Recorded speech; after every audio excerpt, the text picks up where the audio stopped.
ಇವತ್ತು ಎಲ್ಲಾರ್ಗೂ ಹೇಳ್ದಂಗೆ ಎಲ್ಲಾರು ಹೇಳ್ತಾರೆ ಆನಂದ ಬಾಷ್ಪ ಅಂತಾರಲ್ಲ, ಆನಂದ ಬಾಷ್ಪ ತರ ಆಗಿದೆ ಎಲ್ರಿಗೂ. ಮಗು ಅದೇ ನಾವು 3 ದಿವಸದ 5 ದಿವಸ ಮಗುನ ಎತ್ಕೊಂಡು ಬಂದ್ಬಿಟ್ಟಿದ್ದಾರೆ. ಅಲ್ಲಮ್ಮ ತಾಯಿ ನೀನ್ ಯಾಕೆ ಬಂದೆ, ಈ ತರ ಬರಬಾರ್ದು ನೀನು ಅಂದ್ರೆ, sir my baby is there in the missile.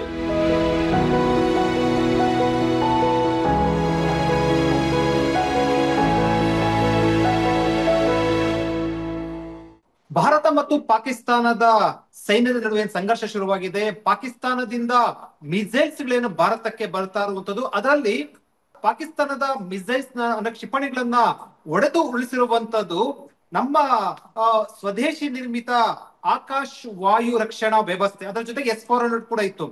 ಹೆಮ್ಮೆಯ ಸಂಗತಿ ಮತ್ತು ನಿಜಕ್ಕೂ ಕೂಡ ಎಲ್ಲರೂ ಕೂಡ ಗೌರವಿಸುವಂತಹ ಸಂಗತಿ ಏನಂದ್ರೆ, ಆಕಾಶ್ ವಾಯು ರಕ್ಷಣಾ ವ್ಯವಸ್ಥೆಯನ್ನ ಸಿದ್ಧಪಡಿಸಿರುವಂತದ್ದು ನಮ್ಮ ರಾಜ್ಯದ ಡಾಕ್ಟರ್ ಪ್ರಹ್ಲಾದ್ ರಾವ್ ಅವರು DRDO ದಿಂದ ಸಿದ್ಧಪಡಿಸಿದ್ರು. ಇದು ನಿಜಕ್ಕೂ ಕೂಡ ಹೆಮ್ಮೆಯ ಸಂಗತಿ. ಸರ್, ಮೊದಲದಾಗಿ ಫೆಡರಲ್ ಕರ್ನಾಟಕದಿಂದ ಸರ್ ಈ ಒಂದು ಆಕಾಶ್ ವ್ಯವಸ್ಥೆಯನ್ನ ಸಿದ್ಧಪಡಿಸಿದಂತ ನಿಮಗೆ ನಿಜಕ್ಕೂ ಕೂಡ ಒಂದು ಸರ್. ನಮಸ್ಕಾರ. ನಮಸ್ಕಾರ, ಥ್ಯಾಂಕ್ ಯು. ನಮ್ಮ ಜೊತೆ ಡಾಕ್ಟರ್ ಪ್ರಹ್ಲಾದ್ ರಾವ್ ಅವರು ಖುದ್ದು ಇರುವಂತದ್ದು. ಇವರು DRDO ಅಲ್ಲಿ ವಿಜ್ಞಾನಿಯಾಗಿದ್ರು. ಈ ಏನು ಆಕಾಶ್ ವಾಯು ರಕ್ಷಣಾ ವ್ಯವಸ್ಥೆಯನ್ನ ಸಿದ್ಧಪಡಿಸಿದ ಪ್ರಮುಖರು ಇವರು ಆಗಿರುವಂತದ್ದು. ಇವರು ಪದ್ಮಶ್ರೀ ಪುರಸ್ಕೃತರು ಕೂಡ. ಸರ್, ಮೊದಲಿಗೆ ಈಗ ಇಂಡಿಯಾ ಮತ್ತು ಪಾಕಿಸ್ತಾನ ನಡುವಿನ ವಾರ್ ಅಂದ್ರೆ ಏನು ಆ ಒಂದು ಹಂತಕ್ಕೆ ಬಂದಿರುವಂತದ್ದು, ಸಂಘರ್ಷ ಶುರು ಆಗಿರುವಂತದ್ದು, ಅಲ್ಲಿಂದ ಬರುವಂತ ಕ್ಷಿಪಣಿಗಳನ್ನ ಆಗಸದಲ್ಲೇ ಆಕಾಶ ಮಾರ್ಗದಲ್ಲೇ ಕೂಡ ನಾಶಪಡಿಸಿದಂತಹ ವಾಯು ರಕ್ಷಣಾ ವ್ಯವಸ್ಥೆ, ಏರ್ ಸಿಸ್ಟಮ್ ಏನಿದೆ, ಏರೋ ಡಿಫೆನ್ಸ್ ಸಿಸ್ಟಮ್, ಅದ್ರಲ್ಲಿ ಆಕಾಶ್ ಕೂಡ ಬಹಳ ಪ್ರಮುಖ ಪಾತ್ರ ವಹಿಸಿರುವಂತದ್ದು. ಅದನ್ನ ನಿರ್ಮಾಣ ಮಾಡುವಲ್ಲಿ ತಾವು ಪ್ರಮುಖ ಪಾತ್ರ ವಹಿಸಿರುವಂತದ್ದು. ಏನನ್ಸುತ್ತೆ ಸರ್ ಇದ್ರ ಬಗ್ಗೆ ತಾವು ಒಂದು ಅನುಭವವನ್ನು ಹಂಚ್ಕೊಳ್ಳೋದಾದ್ರೆ? ಇವಾಗ ಡಾಕ್ಟರ್ ಕಲಾಂ ನಮ್ಮನ್ನ 1983 ಪ್ರಾಜೆಕ್ಟ್ ಡೈರೆಕ್ಟರ್ ಅಂತ ಅಪಾಯಿಂಟ್ ಮಾಡಿದ್ರು. ಅವಾಗ ನನಗೆ 34 ವರ್ಷ ಅಷ್ಟೇ ಅವಾಗ. So I was thinking, he gave me ಅವರು ಮಿಸೈಲ್ ಪ್ರೋಗ್ರಾಮ್ಗಳಿಗೆ ಆಕಾಶ್ ಮ್ಯಾಕ್ಸಿಮಮ್ ಕಾಂಪ್ಲೆಕ್ಸಿಟಿ. ಯಾವುದೇ ಮಿಸೈಲ್ ಬೇಕಿದ್ರು ಇವಾಗ ಆಕಾಶಕ್ಕೆ ಏನ್ ಬೇಕೋ ಕ್ಯಾರೆಕ್ಟರಿಸ್ಟಿಕ್ಸ್ ಅಥವಾ ಆಕಾಶ್ ಮಿಸೈಲ್, ಒಂದು ಸ್ಪೀಡ್, ಫುಲ್ ಸೂಪರ್ಸಾನಿಕ್ ಸ್ಪೀಡ್ ಹೋಗ್ಬೇಕು. ಇನ್ನೊಂದು ಇದರ ಮ್ಯಾನ್ಯೂವರಬಿಲಿಟಿ, ಅಂದ್ರೆ ಎನಿಮಿದು ಯಾವ ಏರ್ಕ್ರಾಫ್ಟ್ ಮ್ಯಾನ್ಯೂವರ್ ಆಗುತ್ತೋ ಅದಕ್ಕಿಂತ 3ರಷ್ಟು ಮ್ಯಾನ್ಯೂವರ್ ಆಗಬೇಕು, ಅದು ಮ್ಯಾನ್ಯೂವರಬಿಲಿಟಿ. 3 ಲಿಥಾಲಿಟಿ, ಅಂದ್ರೆ ಒಂದೇ ಒಂದು ಮಿಸೈಲು ಎನಿಮಿ ಏರ್ಕ್ರಾಫ್ಟ್ ಹತ್ರ ಹೋದೆ ಎಕ್ಸ್ಪ್ಲೋರ್ ಆದ್ರೆ ಎನಿಮಿ ಏರ್ಕ್ರಾಫ್ಟ್ ಅಲ್ಲೇ ನಾಶ ಆಗಬೇಕು, 3ನೇದು. 4ನೇದು ಇಂಟೆಲಿಜೆಂಟ್, ಅಂದ್ರೆ ಎನಿಮಿ ಏನೋ ಅದನ್ನ ಅವಾಯ್ಡ್ ಮಾಡಕ್ಕೆ ಪ್ರಯತ್ನ ಪಡ್ಬೋದು, ಏನೇ ಮಾಡಿದ್ರು ಈ ಮಿಸೈಲು ಏರ್ಕ್ರಾಫ್ಟ್ ನ ಬಿಡದೆ ಹೋಗಿ ಧ್ವಂಸ ಮಾಡಬೇಕು. ಈ 4 ಕ್ಯಾರೆಕ್ಟರಿಸ್ಟಿಕ್ ಆಗಿ ನಾವು ಮಾಡಿದ್ವಿ. ಅದ್ರಲ್ಲಿ ತುಂಬಾ ಕಷ್ಟ. ನಾವು 1000 ಜನ ಇಂಜಿನಿಯರ್ಸು, ಟೆಕ್ನಿಷಿಯನ್ಸು ನಮ್ಮ ಇಡೀ ದೇಶದೊಳಗೆ, ಇಂಡಿಯಾ ಒಳಗೆ. ನಾನು ಹೈದರಾಬಾದಲ್ಲಿದ್ದೆ, ಬಟ್ ಇವರೆಲ್ಲ ಬೆಂಗಳೂರು, ಮೈಸೂರು, ಆಮೇಲೆ ಚೆನ್ನೈ, ಡೆಲ್ಲಿ, ಚಂಡೀಗಢ, ಪುಣೆ, ಎಲ್ಲ ಕಡೆಯಿಂದ ಅವರು ಸುಮಾರು 1000 ಜನ ವರ್ಕ್ ಮಾಡಿದ್ದಾರೆ. ಆಲ್ಮೋಸ್ಟ್ 15 ಇಯರ್ಸ್ ಆದ್ಮೇಲೆ ನಾವು ಇದನ್ನ ಆರ್ಮಿ, ಏರ್ಫೋರ್ಸ್ಗೆ ತೋರಿಸಿದ್ವಿ. ನೋಡಪ್ಪ, ಮಾಡ್ತಾ ಇದೆ ಇದು, ನೀವು ಯಾವ ರೀತಿ ಬೇಕು ಅಂತ ಆ ರೀತಿ ನಾವು ಮಾಡ್ಕೊಟ್ಟಿದ್ದೀವಿ, ಇದು ರೆಡಿ ಆಗಿದೆ. ಮೊಬೈಲ್ ಅಂತ, ಇದು ಮೊಬೈಲ್ ಅಂದ್ರೆ ಇದನ್ನ ಒಂದು ವೆಹಿಕಲ್ ಇಟ್ಕೊಂಡು ಹೋಗ್ಬೋದು, ಇದಕ್ಕೆ ಸ್ಟೇಷನ್ ಬೇಡ. ಆಮೇಲೆ ಮಲ್ಟಿಪಲ್ ಟಾರ್ಗೆಟ್, ಅಂದ್ರೆ ಒಂದೇ ಸಲ ನಮ್ಮ ಅಡ್ವರ್ಸರಿ ಎನಿಮಿಗಳು 4, 10, 12 ಏರ್ಕ್ರಾಫ್ಟ್ ಬಂದ್ರು ಈ ಒಂದೇ ಒಂದು ರೆಡಾರು 12 ಧ್ವಂಸ ಮಾಡಲಿಕ್ಕೆ ಸರಿ ಇದೆ. ಅದಕ್ಕೆ ಮಲ್ಟಿ ಟಾರ್ಗೆಟ್ ಹ್ಯಾಂಡ್ಲಿಂಗ್ ಅಂತ ಅದು ಬಂತು, 2ನೇದು. ಆಮೇಲೆ very high accuracy and very lethal ಎಲ್ಲ ಇರೋದ್ರಿಂದ ಇದು ಬಿಕಮ್ ವೆರಿ ಡಿಫಿಕಲ್ಟ್. ನಾವು ಸುಮಾರು 15 ವರ್ಷ ಇದಕ್ಕೆ ಕಷ್ಟಪಟ್ಟಿದ್ದೀವಿ. ನಾವು, ನಮ್ಮ ಫ್ರೆಂಡ್ಸು, ಆಮೇಲೆ ಎಲ್ಲ ಲ್ಯಾಬೊರೇಟರಿಗಳು. ಒಂದು ಇಂಪಾರ್ಟೆಂಟ್ ಅಂದರೆ ನಮ್ಮ ಕಲಾಂ ನನ್ನ ಕೈ ಹಿಡ್ಕೊಂಡ್ರು, ನೋಡಪ್ಪ ಇದು difficult, I know, complex I know, but I know you can do it, please don't leave it ಅಂತ ಹೇಳ್ಬಿಟ್ಟು ಮಾಡಿದ್ರು.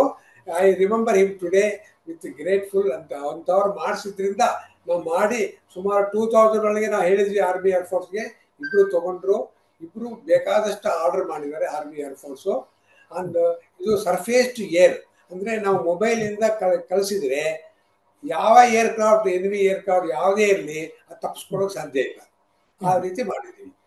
ಸರ್ ಆ ಕ್ಷಣದಲ್ಲಿ ನಮ್ಮ ಕ್ಷಿಪಣಿಯ ಪಿತಾಮಹ ಅಂತ ಹೇಳ್ಬೋದು ಡಾಕ್ಟರ್ ಅಬ್ದುಲ್ ಕಲಾಂ ಅವರು ಅವರು ಆ ಸಂದರ್ಭದಲ್ಲಿ ತಮಗೆ ಏನ್ ಹೇಳಿದ್ರು ಸರ್? ಅಂದ್ರೆ ಈ ಒಂದು ಆಕಾಶ ವಾಯು ರಕ್ಷಣಾ ವ್ಯವಸ್ಥೆ ನಿರ್ಮಾಣ ಮಾಡ್ಬೇಕಾದ್ರೆ ಏರ್ ಡಿಫೆನ್ಸ್ ಸಿಸ್ಟಮ್ ಅನ್ನ ಆ ಸಂದರ್ಭದಲ್ಲಿ ತಮಗೆ ಏನ್ ಹೇಳಿದ್ರು ಸರ್, ಆ ನೆನಪನ್ನು ಹಂಚ್ಕೊಳ್ಳೋದಾದ್ರೆ? ಅವಾಗ ನನಗೆ ಬಹಳ ಭಯ ಆಯ್ತು. ಹ್ಮ್ ಅವರು ಇಷ್ಟು ದೊಡ್ಡ ಜವಾಬ್ದಾರಿ, ನನ್ನ ಚಿಕ್ಕ ಜಾಸ್ತಿ ಅನುಭವ ಇಲ್ಲ, ಓದಿದ್ದೀನಿ ನಾನು ಈಗ ಹ್ಮ್ ಬೆಂಗಳೂರೊಳಗೆ ಇಂಡಿಯನ್ ಇನ್ಸ್ಟಿಟ್ಯೂಟ್ ಆಫ್ ಸೈನ್ಸ್ ಒಳಗೆ ರಾಕೆಟ್ಸ್ ಹ್ಮ್ ಅಂಡ್ ಮಿಸೈಲ್ಸ್ ನಾನು ಪೋಸ್ಟ್ ಗ್ರಾಜುಯೇಟ್ ಮಾಡಿದ್ದೆ. ಆದ್ರೆ ಹ್ಮ್ ಇಷ್ಟು ದೊಡ್ಡ ಜವಾಬ್ದಾರಿ ನಮ್ಮ ತಲೆ ಮೇಲೆ ಬರುತ್ತೆ ಅಂತ ಗೊತ್ತಿರ್ಲಿಲ್ಲ. ಹ್ಮ್ ಆ ಜವಾಬ್ದಾರಿ ವಹಿಸ್ಕೊಂಡ ಮೇಲೆ ನಾವು ಹ್ಮ್ ಏನೇ ಮುಟ್ಟೋಕೋದ್ರು ಬಿಗ್ ಚಾಲೆಂಜ್. ಹ್ಮ್ ಆದ್ರೆ ಇಂಡಿಯಾ ಒಳಗೆ ಸಿಕ್ಕೋದಿಲ್ಲ, ನಾವು ಮಾಡಬೇಕು, ಡೆವಲಪ್ ಮಾಡಬೇಕು. It was a big hmm challenge for all of us to do it. Hmm Fortunately, his support and our team effort continuously, it became a made in India, make in India, full ಹ್ಮ್ ಆತ್ಮ ನಿರ್ಭರತ ಹ್ಮ್ ತುಂಬಿರೋ ಅಂಥ ಒಂದು ಹ್ಮ್ ಕ್ಷಿಪಣಿ ನಾವು ಮಾಡಿದೀವಿ. ಇದರಲ್ಲಿ ಹ್ಮ್ ಎಲ್ಲ ನಾವೇ ಮಾಡಿರೋದು, ಎಲ್ಲ ಹ್ಮ್ ನಾವೇ ಟೆಸ್ಟ್ ಮಾಡಿದೀವಿ, ಎಲ್ಲ ಹ್ಮ್ ನಾವೇ ಇಂಟಗ್ರೇಟ್ ಮಾಡಿ ಎಲ್ಲ ನಾವೇ ಹಾರಿಸಿದೀವಿ. ಇದನ್ನು ನಾವು ಈ ರೀತಿಯ ಒಂದು ಯುದ್ಧದೊಳಗೆ ಉಪಯೋಗಿಸ್ತೀವಿ ಅಂತ ನಮಗೆ ಕನಸಲ್ಲೂ ಗೊತ್ತಿರಲಿಲ್ಲ. ಹಾ ಒಂದು 15 ದಿವಸ ಮೊದಲೇ ಕೇಳಿದ್ರೆ ನಾವು ಅನ್ಕೋತಿರ್ಲಿಲ್ಲ. But hmm it so happen that it hmm came and it came with flying colours. ನಮ್ಮ ಹ್ಮ್ ಆರ್ಮಿ ಏರ್ ಫೋರ್ಸ್ ಎಲ್ಲ ತುಂಬಾ ಸಂತೋಷ ಪಟ್ಟಿದೆ, ನಮಗೂ ತುಂಬಾ ಸಂತೋಷ. ನನ್ಗಂತೂ ಕಣ್ಣಲ್ಲಿ ನೀರೇ ಬಂದ್ಬಿಡ್ತು ಅದು ಓ ಕೇಳಿದ್ವಿ ಈ ತರ ಆಗ್ತಿರ್ಬಿಟ್ಟು. ಹಾ ತುಂಬಾ ಸಂತೋಷ ಎಲ್ಲರಿಗೂ. ಆದ್ರಿಂದ ನಮ್ಮ ನಮ್ಮ ಯಾವ್ಯಾವ ನಾವು ಮಾಡಿದ್ವಿ 1000 ಜನ, ಬಟ್ 1000 ಜನದ ಹಿಂದೆ ಅವ್ರ ಹ್ಮ್ ಮನೆಯವರು ಅಂದ್ರೆ ಮಕ್ಕಳು, ಹೆಂಡತಿ ಎಲ್ಲರೂ ಅದಕ್ಕೆ ಸ್ಯಾಕ್ರಿಫೈಸ್ ಅಂತ ಮಾಡಿದ್ದಾರೆ. ಇಲ್ಲದೆ ಇದ್ರೆ ಆಗ್ತಿರ್ಲಿಲ್ಲ ಇದರ ಕೆಲಸ. ಕಮಿಟ್ಮೆಂಟ್, ಹಾರ್ಡ್ ವರ್ಕ್ ಇರಬೇಕು, ಬಟ್ ಸಪೋರ್ಟ್ ಇರಬೇಕು. ಇದು ಇಡೀ ದೇಶದೊಳಗೆ ಆಗಿದೆ. ಅದು ತುಂಬಾ ಎಲ್ಲಾ ನಮ್ಮ ನಮ್ಮ ಸ್ನೇಹಿತರಿಗೂ ಪ್ಲಸ್ ಅವರ ಸಂಸಾರ ಎಲ್ಲ ಫ್ಯಾಮಿಲಿ ಮೆಂಬರ್ಸ್ಗೂ ನಮ್ಮ ಧನ್ಯವಾದಗಳನ್ನ ನಿಮ್ಮ ಮೂಲಕ ಹೇಳಿಸ್ತಾ ಇದ್ದೀನಿ. ಸರ್ ಅದು 1-2 ವರ್ಷ ಅಲ್ಲ ಸರ್, 15 ವರ್ಷ ಈ ಒಂದು ಸಿಸ್ಟಮ್ ಅನ್ನ ರೆಡಿ ಮಾಡಕ್ಕೆ ತೆಗೆದುಕೊಂಡಿರುವಂತದ್ದು. ಆಕಾಶ ವಾಯು ರಕ್ಷಣಾ ವ್ಯವಸ್ಥೆನ ರೆಡಿ ಮಾಡೋದಕ್ಕೆ ಸಿದ್ಧಪಡಿಸೋದಕ್ಕೆ 15 ವರ್ಷ ತಪಸ್ಸು. ಅಂದ್ರೆ ಅದು ಅದ್ ಕೇಳ್ತಾ ಇದ್ರೆ ಮೈ ಜುಮ್ ಅನ್ನುವಂತ 15 ವರ್ಷ ಕೆಲಸ ಮಾಡಿರುವಂತದ್ದು. ಅಷ್ಟು ವರ್ಷ ಬೇಕಾಯ್ತು. ಮತ್ತೆ ಯಾವ ರೀತಿ ಅಷ್ಟು ವರ್ಷ ಇದಕ್ಕೆ ಕೆಲಸ ಆಯ್ತು ಅನ್ನೋಂಥದ್ದು ಸರ್, ಈ ಸಿಸ್ಟಮ್ ಅನ್ನು ರೆಡಿ ಮಾಡ್ಬೇಕಂದ್ರೆ? ಇವಾಗ ಏನಾಯ್ತು ಅಂದ್ರೆ, ಹ್ಮ್ ಒಂದು ಇವಾಗ ನಾವು ಪ್ರಪಲ್ಷನ್ ಅಂತ ಮಾಡಿದೀವಿ, ಅಂದ್ರೆ ರಾಕೆಟ್ ಹ್ಮ್ ಪ್ರಪಲ್ಷನ್ ಮೇಲಕ್ಕೆ ತಗೊಂಡೋಗ್ಬೇಕಲ್ಲ. ಹ್ಮ್ ಅದನ್ನ ಎಲ್ಲಾ ಕಡೆ ಮೊದಲು ಪ್ರಪಲ್ಷನ್ ಬೂಸ್ಟ್ ಆಗುತ್ತೆ, ಆಮೇಲೆ ಹ್ಮ್ ಅದನ್ನ ಕೋಸ್ಟ್ ಆಗಿ ಬಿಟ್ಬಿಡ್ತಾರೆ. ಹ್ಮ್ ನಾವೇನ್ ಮಾಡಿದ್ವಿ, ಬೂಸ್ಟ್ ಆದ್ಮೇಲೆ ಕಂಟಿನ್ಯೂಸ್ಲಿ ಪ್ರಪಲ್ಷನ್ ಅಂದ್ರೆ ಹ್ಮ್ ಅದು ಟಾರ್ಗೆಟ್ ಯಾವ್ದು ಅಲ್ಲಿ ಹೋಗೋ ತನಕ ಪ್ರಪಲ್ಷನ್ ಆಗಿರುತ್ತೆ. ಅದಕ್ಕೆ ನಾವು ಹ್ಮ್ ತುಂಬಾ ಕಷ್ಟ ಪಡ್ಬೇಕಾಗಿ ಬಂತು. ಅದು ಏನೋ ರಿಪೇರಿ ರಿಸರ್ಚ್ ಮಾಡಬೇಕು. ಅವಾಗ ಇಂಡಿಯನ್ ಇನ್ಸ್ಟಿಟ್ಯೂಟ್ ಆಫ್ ಸೈನ್ಸ್ ಬೆಂಗಳೂರಲ್ಲಿ ಸಹಾಯ ತಗೊಂಡಿದೀವಿ, ಹ್ಮ್ IIT ಕಾನ್ಪುರ್ ಸಹಾಯ ತಗೊಂಡಿದೀವಿ, ಆಮೇಲೆ ಕಲ್ಕಟ್ಟ ಸಹಾಯ ತಗೊಂಡ್ವಿ. ಆತರ ಹ್ಮ್ ಮಾಡಿದ್ವಿ. ಹಾಗೆ ಹ್ಮ್ ಗೈಡೆನ್ಸ್ ನಾವು ಒಂದೇ ರಡಾರ್ ಒಳಗೆ ಹ್ಮ್ 12 ಏರ್ಕ್ರಾಫ್ಟ್ ನ 12 ಮಿಸೈಲ್ಗೆ ಪ್ಯಾರಲಲ್ಲಿ ಅಟ್ಯಾಕ್ ಮಾಡೋ ಹಾಗೆ ಮಾಡಬೇಕು. ಇದಕ್ಕೆ ಹ್ಮ್ ಸಿಕ್ಕಾಪಟ್ಟೆ ಇಂಟೆಲಿಜೆನ್ಸ್ ಬೇಕು, ರಡಾರ್ ಕೇಬಲ್ ಬೇಕು. ಅದಕ್ಕೆ ಎಲ್ಲ DN ಬೆಂಗಳೂರಲ್ಲಿ ಅವ್ರು ಮಾಡಿದ್ದಾರೆ. ಹ್ಮ್ ಆಮೇಲೆ ನಾವು ಇದನ್ನ ಸಿಮ್ಯುಲೇಷನ್ ಮಾಡಿ ಚೆಕ್ ಮಾಡಿ ಎಲ್ಲ ವರ್ಕ್ ಆಗ್ತಿದೆ ಅಂದಮೇಲೆ ನಾವು ಹ್ಮ್ ನಿಜವಾಗ್ಲೂ ಫೀಲ್ಡ್ ಹೋಗಿ ಅದನ್ನ ತೋರಿಸ್ಬೇಕು. ಇದು ಹ್ಮ್ ಇದು ಆ ತರ ಮಾಡೋದ್ರಿಂದ ಏನಾಗ್ತಿದೆ ಅಂದ್ರೆ, 15 ವರ್ಷ ತಪಸ್ಸೇ ಇದು ತಪಸ್ಸು. ನಮಗೆ 15 ವರ್ಷ ಕಾಲ ನಾವು ಆ, ನಮ್ಮ ನಮ್ಮ ಮನೆಯವ್ರನ್ನ ಕೇಳಿ, ನನ್ನ ಮಗಳು ಯಾವ ಕ್ಲಾಸಲ್ಲಿ ಇದ್ಲು, ಏನು ಓದ್ತಿದ್ಲು, ಅವ್ರಿಗೆ ಪೇರೆಂಟ್ ಟೀಚರ್ಸ್ ಮೀಟಿಂಗ್ ಯಾವಾಗ ಆಗ್ತು ಏನು ಗೊತ್ತಿಲ್ಲ ನನಗೆ. ಬರೀ ಆಕಾಶ್ ಆಕಾಶ್, ಬೆಳಿಗ್ಗೆ ಆಕಾಶ್, ಮಧ್ಯಾಹ್ನ ಆಕಾಶ್, ಸಾಯಂಕಾಲ ಆಕಾಶ್, ಒಂದು ಊರಿಂದ ಒಂದೊಂದು ಊರಿಗೆ ಓಡಾಡ್ತಿರೋದು. ಎಲ್ಲ ಹ್ಮ್ ಆಗ್ತಿ ಎಲ್ಲ ಆಗ್ತಿ ಅಂದ್ಬಿಟ್ಟು ಆ ರೀತಿ ಎಲ್ಲಾ ಕುಟುಂಬದವರು ಇದೇ ರೀತಿ ಸಹಿಸ್ಕೊಂಡು ಬಂದಿದ್ದಾರೆ. ನಮ್ಮ 15 ವರ್ಷದ ತಪಸ್ಸಿಗೆ ಅವ್ರಿಗೂ ನಾವು ಥ್ಯಾಂಕ್ಸ್ ಹೇಳಬೇಕು. ಯಾಕೆಂದ್ರೆ ಅವ್ರು ಮಾಡದೇ ಇದ್ದರೆ ನಾವು ಮುಂದಕ್ಕೆ ಬರ್ತಿರ್ಲಿಲ್ಲ. ಆದ್ರೂ ಇದು ಎಲ್ಲರಿಗೂ ಇಡೀ ನಮ್ಮ ದೇಶದ ಜನಾಂಗಕ್ಕೆ ಹೆಮ್ಮೆಯ ವಿಷಯ. ಮೇಡ್ ಇನ್ ಇಂಡಿಯಾ ಆತ್ಮನಿರ್ಭರತ ಯಾವ ರೀತಿ ಸಕ್ಸಸ್ ಆಗಿದೆ ಅಂದ್ರೆ, ನಮಗೆ ಮಾಡೋದಕ್ಕೆ ಕೇಪಬಿಲಿಟಿ ಇದೆ. ಹ್ಮ್ ಈ ಈ ತರ ಮಿಸೈಲ್ ಸಿಸ್ಟಮ್ ಪ್ರಪಂಚದೊಳಗೆ ಇದು ಯುನೀಕ್. ಒಂದೇ ಒಂದು ಇರೋದು ಪ್ರಪಂಚದೊಳಗೆ. ಯಾವ ದೇಶದೊಳಗೂ ನಾವು ಅಮೆರಿಕಾದಲ್ಲಿಲ್ಲ, ರಷ್ಯಾದಿಲ್ಲ, ಫ್ರಾನ್ಸ್, ಎಲ್ಲ ನಮ್ದೇ best. Lowest cost, maximum efficiency ನಮ್ಮ ಮಿಸೈಲ್. ಅದು ಆದ್ರಿಂದ ನಮ್ಮ ಸ್ವದೇಶಿ ನಮ್ಮ ಮಾಡೋದ್ ನಮ್ಮ ವಿಷಯಕ್ಕೆ ಸ್ವದೇಶಿ ನಿರ್ಮಾಣ ಸರ್. ನಮ್ಮ ಸ್ವದೇಶಿ ನಿರ್ಮಾಣ, ನಮ್ಮ ಭಾರತೀಯ ವಿಜ್ಞಾನಿಗಳು ತಮ್ಮ ನೀವು ನಿರ್ಮಾಣ ಮಾಡಿರುವಂತದ್ದು ನಮ್ಮ ಸ್ವದೇಶದ. ಅದು ನಿಜಕ್ಕೂ ಕೂಡ ಅದೊಂದು ಭಾರತದ ಮತ್ತು ನಮ್ಮ ರಾಷ್ಟ್ರದ ಹೆಮ್ಮೆ. ಹೌದು ಹೌದು ಹೌದು. ಅದ್ ಹೇಳಿದ್ನ ನಾನು, ಇಡೀ ಪ್ರಪಂಚದಲ್ಲಿ ಎಲ್ಲಾ ಮಿಸೈಲ್ ನೋಡಿ ಇದೇ ತರ ಮಿಸೈಲ್. ನಮ್ದು lowest cost best efficiency, maximum efficiency. Automatic ಅಂದ್ರೆ ನಾವು ಆರ್ಮಿ ಆಫೀಸರ್ ಆಗಲಿ, ಏರ್ಫೋರ್ಸ್ ಆಫೀಸರ್ ಇರಲಿ, ಅವರು ಕಮಾಂಡ್ ಸೆಂಟ್ರಲ್ ಕೂತ್ಕೊಂಡಿದ್ದು ಅವರು ಎಲ್ಲ ಲಾಂಚ್ ಮಾಡಬೇಕು. ಏನೋ ಎನಿಮಿ ಬರ್ತೆ ಏರ್ಕ್ರಾಫ್ಟ್ ಹೋದ್ರೆ actually switch on the system and watch system everything automatic ಎಲ್ಲ ಅವಶ್ಯಕತೆ ನೋಡ್ಕೊಳ್ಳುತ್ತೆ. ಎಲ್ಲಿಂದ ಟಾರ್ಗೆಟ್ ಬರ್ತೆ, ಹೆಂಗ್ ಬರ್ತಿದೆ, ಅದು ನಿಜವಾದ ಎನಿಮಿ ಟಾರ್ಗೆಟ್ ಕಂಡು ಹಿಡ್ಕೊಂಡು ಲಾಂಚರ್ನ ಆನ್ ಮಾಡುತ್ತೆ, ಮಿಸೈಲ್ ಮೇಲಕ್ಕೆ ತಗೊಂಡು ಹೋಗುತ್ತೆ, ರೆಡಿ ಟು ಲಾಂಚ್ ಅಂತ ಬರುತ್ತೆ. ಒಂದು ಸಿಗ್ನಲ್ ಟಕ್ ಟಕ್ ಟಕ್ ಟಕ್ ಅಂದ್ಬಿಟ್ಟು ಈ ಆರ್ಮಿ ಆಫೀಸರ್ ಎಷ್ಟು ಸಿಂಪ್ಲಿ ಸೇ ಗೋ, ಒಂದ್ಸಲ ಕ್ಲಿಕ್ ಮಾಡಿದ್ರೆ ಮಿಸೈಲ್ ಹೊರಟೋಗುತ್ತೆ. ಆ ರೀತಿ ಸರ್, ಈಗ ಇದು ಭಾರತೀಯ ರಕ್ಷಣಾ ಮತ್ತು ಸಂಶೋಧನೆ ಸಂಸ್ಥೆ ಈ ಒಂದು ಸಿದ್ಧಪಡಿಸಿರುವಂತದ್ದು ಜನಸಾಮಾನ್ಯರಿಗೆ ಈಗ ಅರ್ಥ ಆಗುವಂತ ರೀತಿಯಲ್ಲಿ, ಅಂದ್ರೆ ಈಗ ಆ ಒಂದು ಏನು ಡಿಫೆನ್ಸ್ ಸಿಸ್ಟಮ್ ಏನಿದೆ ಆಕಾಶ್, ಅದು ಯಾವ ರೀತಿ ಕಾರ್ಯನಿರ್ವಹಿಸುತ್ತಂತ ಸರ್. ಈಗ ಅದು ಒಂದು ಕಡೆ ಫಿಕ್ಸ್ ಆಗಿರುತ್ತೆ. ಶತ್ರು ದೇಶದಿಂದ ಮಿಸೈಲ್ಸ್ ಕ್ಷಿಪಣಿಗಳು ಬಂದಂತ ಸಂದರ್ಭದಲ್ಲಿ ನೀವು ಸಿದ್ಧಪಡಿಸಿದ ಅಂದ್ರೆ DRDO ಸಿದ್ಧಪಡಿಸಿದಂತ ಈ ಒಂದು ಆಕಾಶ ಏನಿದೆ ಅದು ಯಾವ ರೀತಿ ಅಟ್ಯಾಕ್ ಮಾಡುತ್ತೆ ಅನ್ನೋದು ಯಾವ ರೀತಿ ವಿವರಣೆ, ಅಂದ್ರೆ ಯಾವ ರೀತಿ ವಿವರಿಸ್ಬೋದು ಸರ್ ಒಂದು ಜನಸಾಮಾನ್ಯರಿಗೆ ಅರ್ಥ ಆಗುವಂತ ರೀತಿಯಲ್ಲಿ? ಅರ್ಥ ಆಯ್ತು. ಇವಾಗ ನಮ್ಮ ದೇಶದಲ್ಲಿ ಒಂದು ಬಾರ್ಡರ್ಗೆ ನಮ್ಮ ದೇಶದ ಮೇಲೆ ಅಟ್ಯಾಕ್ ಮಾಡ್ತಾರೆ ಯಾರು, ನಮ್ಮ ಶತ್ರುಗಳು. ಅವರು ಅಟ್ಯಾಕ್ ಮಾಡೋದು ಎರಡು ರೀತಿ. ಒಂದು ಮಿಸೈಲ್ ಅಟ್ಯಾಕ್ ಮಾಡ್ಬೋದು, ಇನ್ನೊಂದು ಏರ್ಕ್ರಾಫ್ಟ್ ಅಟ್ಯಾಕ್ ಮಾಡೋದು. Fighter aircraft, bomber aircraft attack, ಎರಡು ರೀತಿ ಏರ್ಕ್ರಾಫ್ಟ್ ಬರುತ್ತೆ. ಅದು ಬರುತ್ತೆ ಅಂತ ತಕ್ಷಣ ನಮ್ಮ ಆಕಾಶ ಎಲ್ಲ ಮೊಬೈಲ್ ಅಂದ್ರೆ vehicle Mount, it is not static. So even drive ಮಾಡ್ಕೊಂಡು ಅಲ್ಲೇ ಕೂತ್ಕೋಬಹುದು, ಎಲ್ಲಿ ಬೇಕೋ ಅಲ್ಲಿ ಹೋಗಿ ಅದನ್ನ ಸ್ಟೇಷನ್ ಮಾಡ್ತಾರೆ. ಅದು ಲಾಂಚರ್ ಅಂತ ಇರುತ್ತೆ, ಲಾಂಚರು ಅಲ್ಲೇ ಹೋಗುತ್ತೆ. ಒಂದೊಂದು ರೆಡಾರ್ಗೆ ನಾಲ್ಕು ಲಾಂಚರು, ಒಂದು ರೆಡಾರು, ಒಂದು ಕಂಟ್ರೋಲ್ ಸೆಂಟರ್ ಇರುತ್ತೆ. ಆಮೇಲೆ ನಾವು ಕಂಟ್ರೋಲ್ ಸೆಂಟರ್ ಒಳಗೆ ಆರ್ಮಿ ಆಫೀಸರು, ಏರ್ಫೋರ್ಸ್ ಆಫೀಸರ್ ಕೂತಿರ್ತಾರೆ. ಅವಾಗ ಯಾವಾಗ್ಲಾರು ಎನಿಮಿ ಏರ್ಕ್ರಾಫ್ಟ್ ಬರುತ್ತೆ ಅಂದ್ರೆ ರೆಡಾರ್ ಆನ್ ಮಾಡ್ತಾರೆ. ರೆಡಾರ್ ಆನ್ ಮಾಡಿದ್ರೆ ರೆಡಾರ್ ತಿರುಗ್ತಾ ಇರುತ್ತೆ, ನೋಡ್ತಾ ಇರುತ್ತೆ ಎಲ್ಲಿಂದ ಯಾವ ಕಡೆಯಿಂದ ಶತ್ರುಗಳು ಬರ್ತಾ ಇದ್ದಾರೆ ಅಂದ್ಬಿಟ್ಟು. ಶತ್ರು ಎಲ್ಲಿಂದ ಬರ್ತಾರೆ ಅಂದ ತಕ್ಷಣ ಅಲ್ಲಿ ರೆಡಾರ್ ನಿಂತ್ಕೊಂಡು ಅಲ್ಲಿ ಯಾವ ಶತ್ರು ಎಷ್ಟು ದೂರದಲ್ಲಿ ಇದ್ದಾನೆ, ಎಷ್ಟು ಹೈಟ್ ಅಲ್ಲಿ ಇದ್ದಾರೆ, ಅವ್ರು ಯಾವ ರೀತಿ ಮೆನ್ಯೂವರ್ ಮಾಡ್ತಾರೆ ಎಲ್ಲ ಕಂಡು ಹಿಡ್ಕೊಂಡು ಕೊಡುತ್ತೆ ಸಿಸ್ಟಮ್ಗೆ, ಈ ರೀತಿ ಆಗುತ್ತೆ ಅಂದ್ಬಿಟ್ಟು. ಆಮೇಲೆ ನಾವೆಲ್ಲ ಏನ್ ಮಾಡ್ತೀವಿ, ಇದು ರೆಡಾರ್ ಕಮಾಂಡರ್ ಏನು ಕೆಲಸ ಇಲ್ಲ, ಅವ್ನು ವಾಚ್ ಮಾಡ್ತಾ ಇರ್ಬೇಕು ಎಲ್ಲ ಸರಿಯಾಗಿದ್ಯಾ, ಚೆಕ್ ಸುಮ್ಮನೆ ಚೆಕ್ ಮಾಡ್ತಾ ಇರ್ತಾರೆ. ಆಮೇಲೆ ಅದೇನೆಲ್ಲ ನಮ್ಮ ಶತ್ರು ವಿಮಾನ ನಮ್ಮ ಹತ್ರ ಬರ್ತಾ ಇದ್ರೆ ಅವಾಗ ನಮ್ಮ ಲಾಂಚರ್ ಮಿಸೈಲ್ ಇರುತ್ತೆ, ಒಂದು ಲಾಂಚಲ್ಲಿ 3 ಮಿಸೈಲ್ ಇರುತ್ತೆ, 3 ಅದನ್ನ ಎಲಿವೇಟ್ ಮಾಡ್ತಾರೆ, ರೆಡಿ ಆಗುತ್ತೆ. ರೆಡಿ ಆದ್ಮೇಲೆ ಇದು ಯಾವಾಗ ಅದು 99.9% ನಾವು ನಾಶನ ಮಾಡ್ತೀವಿ ಅಂತ ಗೊತ್ತಾದಾಗ ಅವಾಗ ಒಂದು ಬಲ್ಪ್ ಆನ್ ಆಗಿ ಇದಾಗುತ್ತೆ, ಬ್ಲಿಪ್ ಬರುತ್ತೆ, ರೆಡಿ ಟು ಗೋ ಅಂತ. ಅವಾಗ ನಾವು commander officer simply click button ಆದ ತಕ್ಷಣ ಈ ಮಿಸೈಲ್ಗೆ ಪವರ್ ಹೋಗುತ್ತೆ, ಎಲ್ಲಿಂದ ಲಾಂಚರಿಂದ ಪವರ್, ಎಲೆಕ್ಟ್ರಿಸಿಟಿ ಪವರ್ ಹೋಗುತ್ತೆ.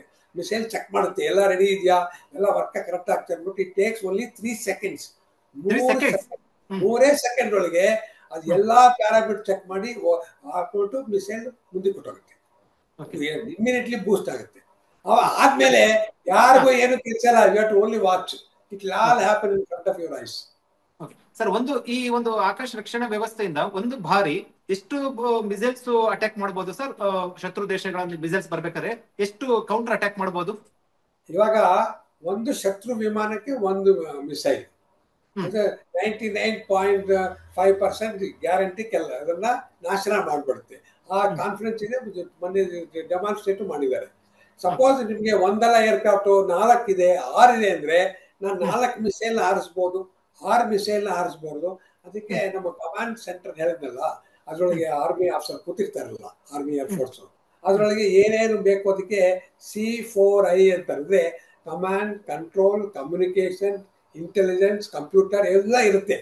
ಅವರು 6 ಮಿಸೈಲ್, 6 ಶತ್ರು ವಿಮಾನ ಎಲ್ಲೆಲ್ಲಿಂದ ಬರ್ತಾ ಇದೆ, ಯಾವ್ಯಾವ ಲಾಂಚರಿಂದ ಯಾವ್ಯಾವ ಮಿಸೈಲ್ ಯಾವ್ಯಾವ ಶತ್ರು ವಿಮಾನಕ್ಕೆ ಪೇರಿಂಗ್ ಅಂತ ಮ್ಯಾಚ್ಡ್ ಪೇರ್ ಅದು ಮಾಡುತ್ತೆ ಸಿಸ್ಟಮ್, ಕಂಪ್ಯೂಟ್ರು ಮಾಡಿ ಆ ಮಿಸೈಲು ಆ ಏರ್ಕ್ರಾಫ್ಟ್ ಕಡೆಗೆ ಹೋಗುತ್ತೆ. ಎಲ್ಲಾನು automatic, everything called intelligent system, command control, multi target handling, intelligent surface to air defence missile system, everything automatic ಆಗುತ್ತೆ. ನೋಡ್ತಾ ಇದ್ದಾಗೆ ಟಕ ಟಕ ಟಕ ಅಂದ್ಬಿಟ್ಟು 6 ಮಿಸೈಲ್ ಹೋಗುತ್ತೆ, ಆ ದಿಕ್ಕಿಗೆ ಹೋಗುತ್ತೆ, ಆ ಏರ್ಕ್ರಾಫ್ಟ್ ನ ಧ್ವಂಸ ಮಾಡುತ್ತೆ. ಮ್ಯಾಕ್ಸಿಮಮ್ ಎಷ್ಟುವರೆಗೂ ಕೂಡ ಹೋಗುತ್ತೆ ಸರ್ ಕೌಂಟರ್ ಅಟ್ಯಾಕ್ ಮಾಡೋದಕ್ಕೆ? ಎಷ್ಟು ಮಿಸೈಲ್ಸ್ ಕೂಡ ಕೊಡ್ಬೋದು? ಸಿ ರಡಾರ್ಗೆ ಸುಮಾರು 50 ಕಿಲೋಮೀಟರ್ಗೆ ಗೊತ್ತಾಗ್ಬಿಡುತ್ತೆ ಯಾರ್ಯಾರು ಎನಿಮಿ ಬರುತ್ತೆ ರಡಾರ್ ಒಳಗೆ. ಮಿಸೈಲು 30 ಕಿಲೋಮೀಟರ್ ಬರೋ ಒಳಗೆ ಅದನ್ನ ನಾಶನ ಮಾಡಬೇಕು. ನಮ್ಮಿಂದ 30 ಕಿಲೋಮೀಟರ್ ಒಳಗೆ ಬರೋದ್ರೊಳಗೆ ಅದು ನಾಶನ ಮಾಡಬೇಕು. ಆ ರೀತಿ ನಾವೆಲ್ಲ ಮಾಡಿದೀವಿ, ಅನುಕೂಲ ಮಾಡ್ಕೊಟ್ಟಿದೀವಿ. ಸರ್, ಈ ಆಕಾಶ್ ಹೆಸರು ಯಾವ ರೀತಿ ಬಂತು ಸರ್? ಅಂದ್ರೆ ಈ ಒಂದು ಸಿಸ್ಟಮ್ ರೆಡಿ ಮಾಡ್ಬೇಕಾದ್ರೆ ಮೊದಲು ಹೆಸರು ಕೊಟ್ಟಿರ್ಲಿಲ್ಲ, ರೆಡಿ ಮಾಡ್ತಾ ಕೊಟ್ರು ಅಥವಾ ಯಾವ ರೀತಿ ಅಂತ ಬಂತು ಸರ್ ಈ ಹೆಸರು? ಒಂದು ಕುತೂಹಲಕ್ಕೆ ಮತ್ತು ಒಂದು ನಾಮಕರಣ ಕಲಾಂನೇ ಮಾಡಿದ್ರು. ಕಲಾಂ ಸಾಹೇಬ್ರು ಒಂದ್ಸಲ ಕರೆದ್ರು. ನಾವೆಲ್ಲ ಇದಕ್ಕೆ ಏನಪ್ಪ ಹೆಸರು ಇಡೋದು, ನೀವೆಲ್ಲ ಸಜೆಸ್ಟ್ ಮಾಡಿ ಅಂತ ಹೇಳಿದ್ರು. ನಾವೆಲ್ಲ ಒಂದು 8 ಹೆಸರು ಲಿಸ್ಟ್ ಮಾಡಿದ್ರು.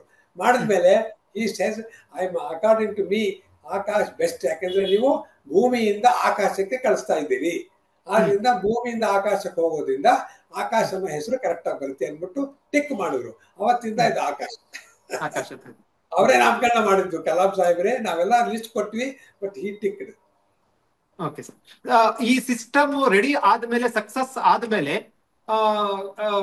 ಇದು ಕಲಾಂ ಸರ್ ಮೀಟ್ ಮಾಡಿದ್ರು ಅಥವಾ ಕಲಾಂ ಸರ್ ಇದನ್ನ ಇನಾಗ್ರೇಟ್ ಅಂದ್ರೆ ಇದನ್ನು ದೇಶಕ್ಕೆ ಸಮರ್ಪಣೆ, ವಾಯು ಸೇನೆಗೆ ಅಥವಾ ನಮ್ಮ ಆರ್ಮಿಗೆ ಸಮರ್ಪಣೆ ಮಾಡಿದ್ರು? ಯಾರು ಸಮರ್ಪಣೆ ಮಾಡಿದ್ರು ಸರ್? ಕಲಾಂ ಸಾಹೇಬ್ರು ಪ್ರತಿಯೊಂದು ಲಾಂಚ್ಗೂ ಬಂದಿದ್ದಾರೆ. ಎಲ್ಲಿಗೆ ನಮ್ದೆಲ್ಲ ಲಾಂಚ್ ಮಾಡ್ತಿದ್ವಲ್ಲ ಬಾಲಾಸೂರಲ್ಲಿ, ಇಂಟಿಗ್ರೇಟೆಡ್ ಟೆಸ್ಟ್ ರೇಂಜ್ ಬಾಲಾಸೂರು ಬಂದು ನೋಡಿ ಅವ್ರು ಎನ್ಕರೇಜ್ ಮಾಡಿದ್ದಾರೆ. ಬಟ್ ಅಷ್ಟೊಂದು ಇದು ರೆಡಿ ಆಗೋ ಹೊತ್ತಿಗೆ ಅವ್ರು ಆಗ್ಲೇ ಪ್ರೆಸಿಡೆಂಟ್ ಆಗ್ಬಿಟ್ಟಿದ್ರು. ಪ್ರೆಸಿಡೆಂಟ್ ಆಗೋಗ್ಬಿಟ್ಟಿದ್ರು ಅವರು ಆಗ್ಲೇ. ಆಮೇಲೆ ಅದನ್ನ ವಾಯು, ಅವ್ರ ಆರ್ಮಿ, ಅವ್ರ ಏರ್ ಫೋರ್ಸ್ಗೆ ಅವ್ರು ಅಕ್ಸೆಪ್ಟ್ ಮಾಡೋ ಹೊತ್ತಿಗೆ ಅವರು, ನಾನು ಹೋಗಿದ್ದೆ, ನಮ್ಮ ಟೀಮ್ನವ್ರು ಹೋಗಿದ್ರು, ನಾವೆಲ್ಲ ಹೋಗಿ ಅವರು ಅಕ್ಸೆಪ್ಟ್ ಮಾಡೋದಕ್ಕೆ ಯಾರದು only the concerned senior most army officer, senior most air force officer ಅವರಿದ್ರು. ನಾವೆಲ್ಲ ಹೋಗಿ ಒಂದು ಫಾರ್ಮಲಿ ಮಿನಿಸ್ಟರ್ ಬಂದಿದ್ರು, ಡಿಫೆನ್ಸ್ ಮಿನಿಸ್ಟರ್ ಬಂದಿದ್ರು ಅಕ್ಸೆಪ್ಟ್ ಮಾಡ್ಕೊಳ್ಳಿಕ್ಕೆ. ಡಿಫೆನ್ಸ್ ಮಿನಿಸ್ಟರ್ ಬಂದಿದ್ರು, ನಾವೆಲ್ಲ ಹೋಗಿ ಅದನ್ನ ಅಕ್ಸೆಪ್ಟ್ ಮಾಡ್ಕೊಂಡಿದ್ವಿ. ಆಮೇಲೆ ಅಷ್ಟೊಳಗೆ ಅಕ್ಸೆಪ್ಟ್ ಮಾಡ್ಕೊಳ್ಳೋಕೆ ಮೊದಲು ಯೂಸರ್ ಟ್ರಯಲ್ಸ್ ಅಂತ ಇರುತ್ತೆ, ಅದನ್ನ ಮಾಡಿ ತೋರಿಸಿದೀವಿ.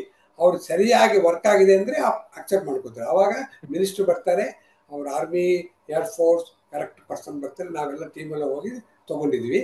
ಆ ಕಲಾಂ ಸಾಹೇಬ್ರು ಈ ಡೆಮಾನ್ಸ್ಟ್ರೇಟ್ ಮಾಡಕ್ ಬಂದಿದ್ದಾರೆ. ಅಂದ್ರೆ ಮಲ್ಟಿಪಲ್ ಟಾರ್ಗೆಟ್ ಹೆಂಗಾಯ್ತು, ಎರಡೆರಡು ಟಾರ್ಗೆಟ್ ಹೆಂಗ್ ಬಂತು, ಯಾವ ರೀತಿ ನಾವು ಇನ್ಸೆಟ್ ಮಾಡಿದ್ವಿ, ಸಕ್ಸಸ್ ಆಯ್ತಾ ನೋಡಕ್ಕೆ ಅವ್ರು ಬಂದಿದ್ದಾರೆ. ಅವಾಗ ಅವರು ಸೈಂಟಿಫಿಕ್ ಅಡ್ವೈಸರ್ ಆಗಿದ್ರು ಡೆಲ್ಲಿವರೆಗೆ, ಅವಾಗಿಂದ ಬಂದಿದ್ದಾರೆ. ಸರಿ, ಈ ಆಕಾಶ್ ಸಿಸ್ಟಮ್ ಸಿದ್ಧಪಡಿಸಬೇಕಾದ್ರೆ 15 ವರ್ಷದಲ್ಲಿ ಸಾಕಷ್ಟು ಸಮಸ್ಯೆಗಳು, ಒಂದಷ್ಟು ತೊಡಕುಗಳು, ಒಂದಷ್ಟು ಹರ್ಡಲ್ಸ್ ಎಲ್ಲ ಕೂಡ ಬಂದಿದ್ದೇವಲ್ವಾ ಸರ್? ಬೇಕಾದಷ್ಟಾಗಿದೆ. 2 ರೀತಿ ಪ್ರಾಬ್ಲಮ್ ಬರುತ್ತೆ. ಒಂದು, ಗ್ರೌಂಡ್ ಅಲ್ಲಿ ಟೆಸ್ಟ್ ಮಾಡ್ಬೇಕಾದ್ರೆ ಗ್ರೌಂಡ್ ಟೆಸ್ಟಿಂಗ್ಗಳಿಗೆ ಫೇಲ್ಯೂರ್ ಆಗುತ್ತೆ, ಸರಿಯಾಗಿ ವರ್ಕ್ ಆಗಲ್ಲ, ಅದು ಒಂದು. ಆಮೇಲೆ ಅದನ್ನ ಬಾಲಾಸೂರ್ಗೆ ಹೋಗಿ ಅಸೆಂಬ್ಲಿ ಮಾಡಿ ಲಾಂಚ್ ಮಾಡಿದಾಗ, ಫ್ಲೈಟ್ ಟೆಸ್ಟ್ ಮಾಡಿದಾಗ ಅಲ್ಲೂ ಫೇಲ್ಯೂರು. ಎಷ್ಟೋ ಸಲ ನಮ್ಮ ಕಣ್ಣೆದುರಿಗೆ ಮಿಸೈಲ್ ಮುಂದಕ್ಕೆ ಹೋಗಿದೆ, ಕಣ್ಣೆದುರಿಗೆ ವಿತಿನ್ ಫ್ಯೂ ಕಿಲೋಮೀಟರ್ಸ್ ಎಕ್ಸ್ಪ್ಲೋಡ್ ಆಗಿದೆ. ಅಂದ್ರೆ ಏನೋ ಪ್ರಾಬ್ಲಮ್ ಆಗಿದೆ, ಮಿಸ್ಟೇಕ್ ಆಗಿ. ಅದೇ ತರ ಗ್ರೌಂಡ್ ಟೆಸ್ಟ್ ಒಳಗೂ ಆಗಿದೆ. ಅಂದ್ರೆ ಪ್ರತಿಯೊಂದು ಫೇಲ್ಯೂರ್ ಒಳಗೂ ನಾವೇನು ಕಂಡುಹಿಡ್ಕೊಂಡ್ವಿ ಅಂದ್ರೆ, ಯಾಕೆ ಫೇಲ್ ಆಯ್ತು, ನಮ್ಮಿಂದ ಮಿಸ್ಟೇಕ್ ಆಯ್ತಾ, ಅಥವಾ ಏನೋ ಅಸೆಂಬ್ಲಿ ಪ್ರಾಬ್ಲಮ್ಮಾ, ಅಥವಾ ಮೆಟೀರಿಯಲ್ ಪ್ರಾಬ್ಲಮ್ಮಾ, ಅಥವಾ ಸಾಫ್ಟ್ವೇರ್ ಪ್ರಾಬ್ಲಮ್ಮಾ ಅಂತ ಕಂಡುಹಿಡ್ಕೊಂಡು ನೆಕ್ಸ್ಟ್ ಟೈಮ್ ಏನೋ ಆ ಥರ ಆಗದೆ ನೋಡ್ಕೊಂಡಿವಿ. ಹಾಗೆ ಸುಮಾರು 60 ಮಿಸೈಲ್ ಲಾಂಚ್ ಮಾಡಿದ್ವಿ. 60 before we gave to army air force ನಾವು 60 ಫ್ಲೈಟ್ ಟೆಸ್ಟ್ ಮಾಡಿ 60 ಮಿಸೈಲ್ ನಾವು ಲಾಂಚ್ ಮಾಡಿ ತೋರಿಸಿದ್ವಿ. ಅಂದ್ರೆ ಇದು ಅಂತಿಮ ಹಂತಕ್ಕೆ ಬರ್ಬೇಕಾದ್ರೆ, ಫೈನಲ್ ಆಗಿ ಕೊಡ್ಬೇಕಾದ್ರೆ ಆರ್ಮಿಯವರಿಗೆ 60 ಮಿಸೈಲ್ಸ್ ಉಡಾವಣೆ ಮಾಡಿ ಅದಕ್ಕೆ ಕೌಂಟರ್ ಅಟ್ಯಾಕ್ ಕೊಟ್ಟು ಟೆಸ್ಟ್ ಮಾಡಿ ಅವ್ರಿಗೆ ತೋರಿಸಿದೀವಿ. ಆರ್ಮಿ ಏರ್ ಫೋರ್ಸ್ಗೆ ಅವ್ರು ಹೇಳೋದು ಇಷ್ಟು ನಂಬರ್ ನಮ್ಗೆ ಡೆಮಾನ್ಸ್ಟ್ರೇಟ್ ಮಾಡಿ ಅಂತ ಅವ್ರು ಬರ್ಕೊಡ್ತಾರೆ. ನನಗೆ ಅಕ್ಸೆಪ್ಟ್ ಮಾಡ್ಕೊಡಕ್ಕೆ ಇಷ್ಟು ಮಿಸೈಲ್ ಬೇಕು, ಈ ರೀತಿ ನೀವು ಡೆಮಾನ್ಸ್ಟ್ರೇಟ್ ಮಾಡ್ಕೊಡ್ಬೇಕು ಅಂತ ಒಂದು ಡಾಕ್ಯುಮೆಂಟ್ ಕೊಡ್ತಾರೆ. ಆ ಡಾಕ್ಯುಮೆಂಟ್ ಪ್ರಕಾರ ನಾವು ಡೆಮಾನ್ಸ್ಟ್ರೇಟ್ ಮಾಡಿ, ಅದು ಜಾಗನ ಹೇಳ್ತಾರೆ, ನೀವು ಬಾಲಾಸೂರ್ ಮಾಡಬೇಡಿ, ಬೇರೆ ಎಲ್ಲ ಮಾಡಿ, ಪೋಖ್ರಾನಲ್ಲಿ ಮಾಡಿ, ಇಲ್ಲಾಂದ್ರೆ ಬೇರೆ ಕಡೆ ಮಾಡಿ, ಅಲ್ಲೇ ಹೋಗ್ಬೇಕು ನಾವು. ಅದು ಅಲ್ಲೇ ಹೋಗಿ ಎಲ್ಲ ತಗೊಂಡು ಹೋಗ್ಬಿಟ್ಟು ಅಲ್ಲೇ ತೋರಿಸ್ಬೇಕು ಅವ್ರಿಗೆ. ಅವ್ರಿಗೆ ಬಾಲಾಸೂರಲ್ಲಿ ಅಂದ್ರೆ ಬೇಡ, ನನಗೆ ನಾನು ಬೇರೆ ಕಡೆ ತೋರಿಸ್ಬಿಟ್ಟು, ಅವ್ರು ಎಲ್ಲಿ ಕೇಳ್ತಾರೋ ಅಲ್ಲೇ ಹೋಗಿ ತೋರಿಸ್ಬೇಕು. ಅಲ್ಲಿ ತೋರಿಸಿದಾಗ ಅವ್ರು ಹೇಳ್ತಾರೆ ಇಷ್ಟು 3 ಬೇಕು, 5 ಬೇಕು ಅಂತ. ಆಗ 3 ಸಕ್ಸಸ್ ಆಗಬೇಕು, ಆವಾಗ ಅವರು ಒಪ್ಕೋತಾರೆ.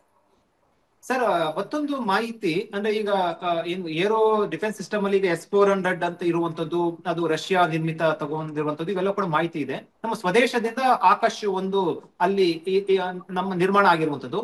ಸೊ ಅದಕ್ಕೂ ಮತ್ತೆ S-400ಗೂ ಯಾವ ರೀತಿ ವ್ಯತ್ಯಾಸ ಇರುತ್ತೆ ಅನ್ನೋದನ್ನ ನೀವೇನಾದ್ರು ಅನಲೈಸ್ ಮಾಡೋದ ಸರ್?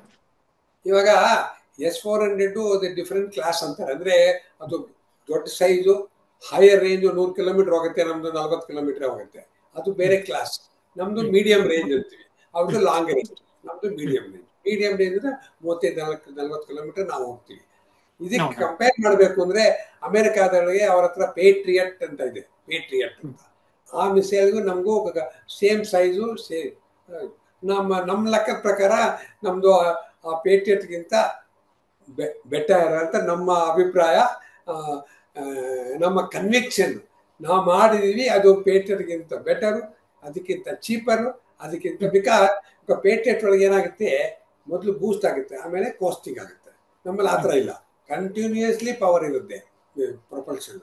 ಆದರೆ ನಮ್ಮದು higher speed, shorter range, shorter time.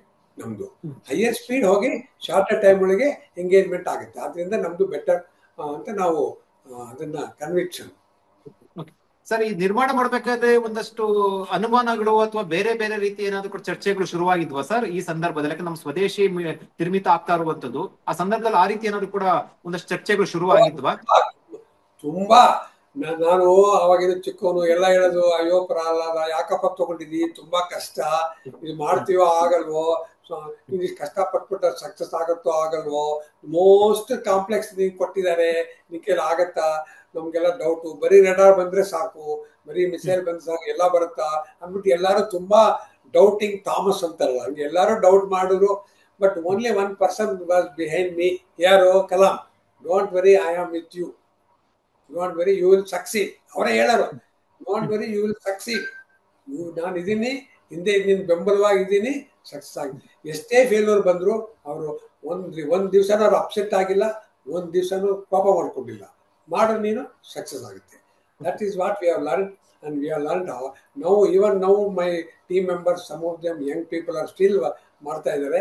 ಅವರು ಈಗ್ಲೂ ಅವರು ಈ ಫುಲ್ ನಾವು ಯಾವ ರೀತಿ ಮಾಡ್ಕೊಂಡ್ವಿ ಅಂದ್ರೆ ಅದೊಂದು ಅವ್ರು ಹೇಳ್ತಾರೆ, ಸಾರ್ ಇದು ನೋಡಿದ್ರೆ ಒಳ್ಳೆ ಸ್ವಪ್ನನೋ ಕಟ್ಟುಕತೆನೋ ಅನ್ಸ್ಬಿಡುತ್ತೆ, ಆ ರೀತಿ ಆಗಿದೆ. ಇವತ್ತು ಎಲ್ಲಾರ್ಗೂ ಹೇಳಿದಂಗೆ ಎಲ್ಲಾರು ಹೇಳ್ತಾರೆ ಆನಂದ ಬಾಷ್ಪ ಅಂತಾರಲ್ಲ, ಆನಂದ ಬಾಷ್ಪ ತರ ಆಗಿದೆ ಎಲ್ರಿಗೂ. ಈ ಅವಕಾಶ ನಮ್ಗೆ ಸಿಕ್ಕಿದೆ, ಅದನ್ನು ಫೀಲ್ಡ್ ಒಳಗೆ, ಯುದ್ಧದೊಳಗೆ ತೋರಿಸಿದೀವಿ.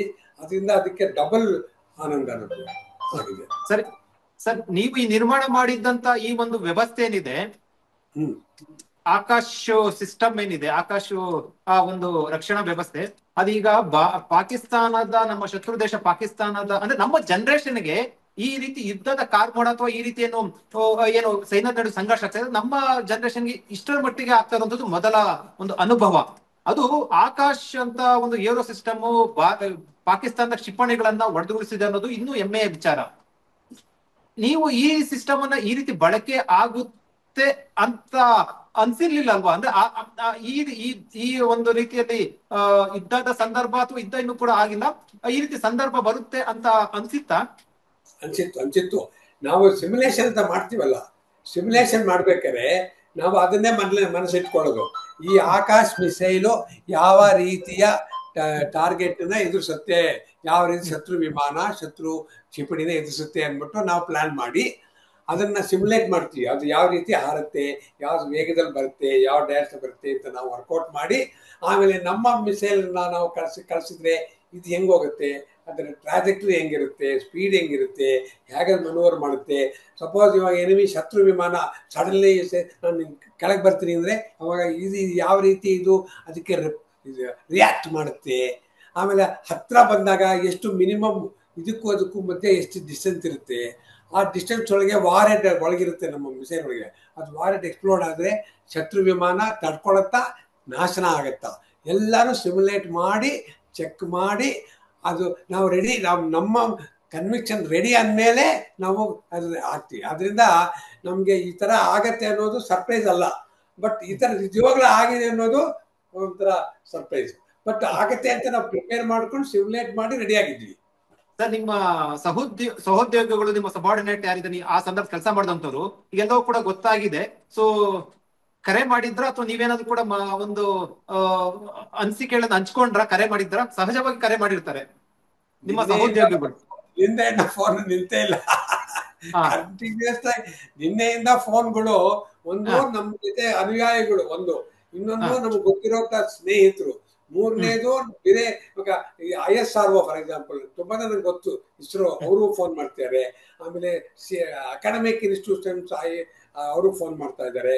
ಅದರಿಂದ ನನಗೆ academic institution, industry people who are worked for this, who are producing. ಇವಾಗ ನಮ್ಮ ದೇಶದಲ್ಲಿ ಸುಮಾರು 200 ಇಂಡಸ್ಟ್ರೀಸ್ ಇದನ್ನ ಪ್ರೊಡ್ಯೂಸ್ ಮಾಡಿ ಕೊಟ್ಟಿದ್ದಾರೆ ಆರ್ಮಿಗೆ, ಏರ್ಫೋರ್ಸ್ 200. ಆಮೇಲೆ BDL ಹೈದರಾಬಾದ್ ಒಳಗೆ, ಬೆಲ್ ಬೆಂಗಳೂರೊಳಗೆ ಸಿಸ್ಟಮ್ ಇಂಟಿಗ್ರೇಷನ್ ಮಾಡ್ತಾರೆ. ಆಮೇಲೆ ಟಾಟಾಸು LNT ಅವರು ಒಬ್ರು ಲಾಂಚರ್ ಮಾಡ್ತಾರೆ, ಒಬ್ರು ಕಂಟ್ರೋಲ್ ಸೆಂಟರ್ ಮಾಡ್ತಾರೆ. ಇವರೆಲ್ಲರೂ ಸೇರ್ಕೊಂಡು ಸುಮಾರು ಮೋರ್ ದನ್ 200 ಕಂಪನಿಗಳು ಕೆಲಸ ಮಾಡಿದ್ದಾರೆ, ಸಕ್ಸಸ್ ಆಗಿ ಮಾಡಿದ್ದಾರೆ. ಅವರು ಎಲ್ಲರಿಗೂ ಒಳ್ಳೆ ಅವ್ರಿಗೆ ಒಂಥರ ಎಂಪ್ಲಾಯ್ಮೆಂಟ್ ಜನರೇಷನ್ ಆಗಿದೆ, ಆಮೇಲೆ ಎಕ್ಸ್ಪೋರ್ಟ್ ಪೊಟೆನ್ಷಿಯಲ್ ಆಗಿದೆ. ಈ ರೀತಿ ಹೈಟೆಕ್ ಮಾಡಿದ್ದಾರೆ ಅಂದರೆ ಅವ್ರಿಗೆ ಅವ್ರ level of technology has gone up ಅಂತ ಹೇಳ್ತೀವಿ. ಆದ್ರಿಂದ ನಮ್ಮ ದೇಶಕ್ಕೆ ತುಂಬಾ ಒಳ್ಳೇದಾಗಿದೆ. ನಮ್ಮ ದೇಶಕ್ಕೆ ಈ ರೀತಿ ಮಿಸೈಲ್ ಏರಿಯಾ ಒಳಗೆ, ಕ್ಷಿಪಣಿ ಏರಿಯಾದೊಳಗೆ ಇಂಡಿಯಾಕ್ಕೆ ಮಾಡುವಂತ ಜನ ಇದ್ದಾರೆ, ಕಂಪನಿಗಳಿದ್ದಾರೆ, ಅಕಾಡೆಮಿಕ್ ಇನ್ಸ್ಟಿಟ್ಯೂಟ್ಸ್ ಇದ್ದಾರೆ, R&D ಸೆಂಟರ್ಸ್ ಇದ್ದಾರೆ, ಜನ ಇದ್ದಾರೆ, ಹಾರ್ಡ್ ವರ್ಕಿಂಗ್ ಎಲ್ಲ ಡೆಮಾನ್ಸ್ಟ್ರೇಟ್ ಮಾಡಿದೀವಿ. ತುಂಬಾ ಸಂತೋಷದ ವಿಷಯ ಇದು. ಫ್ಯಾಮಿಲಿನೂ ಕೂಡ ಸ್ಯಾಕ್ರಿಫೈಸ್ ಮಾಡಿ ತಮ್ಮ ಬೆಳಗ್ಗೆಯಿಂದ ರಾತ್ರಿವರೆಗೂ ಕೂಡ ಕೆಲಸ ಮಾಡಿ, ಅಂದ್ರೆ ಸಮಯ ಇಲ್ಲದೆ ಕೂಡ ಕೆಲಸ ಮಾಡಿ ಈ ಒಂದು ಆಕಾಶ ನಿರ್ಮಾಣ ಮಾಡಿರುವಂತದ್ದು, ಆಕಾಶ ಏರೋ ಡಿಫೆನ್ಸ್ ಸಿಸ್ಟಮ್ ಅನ್ನ ಇಡೀ ಫ್ಯಾಮಿಲಿ ಕೂಡ ನಿಮ್ಗೆ ಸಪೋರ್ಟ್ ಆಗಿ ನಿಂತಿತ್ತು, ಮತ್ತೆ ಸ್ಯಾಕ್ರಿಫೈಸ್ ಮಾಡಿರುವಂತದ್ದು ಕೂಡ.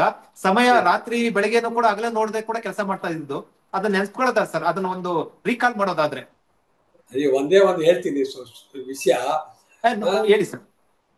ಇವಾಗ ನಾನು ಬೆಳಗ್ಗೆ ಹೋಗ್ತಿದ್ದೆ, 2 ದಿವಸ 3 ದಿವಸ ಎಲ್ಲೋ ಬಾರೋಡೊಳಗೋ ಎಲ್ಲ ಹೋಗಿ ತಕ್ಷಣ ಬರೋದು. ವಾಪಸ್ ಬರೋ ಹೊತ್ತಿಗೆ ಆಗ್ಲೇ ನೆಕ್ಸ್ಟ್ ಎಲ್ಲಿ ಹೋಗ್ಬೇಕು ಅಂತ ನಮ್ಮ ಆಫೀಸಲ್ಲಿ ಡಿಸೈಡ್ ಆಗಿರುತ್ತೆ, ಎಲ್ಲಿ ಯಾವ ಟೆಸ್ಟ್ ಆಗ್ತಿರ್ಬಿಟ್ಟು ಬರೋದು.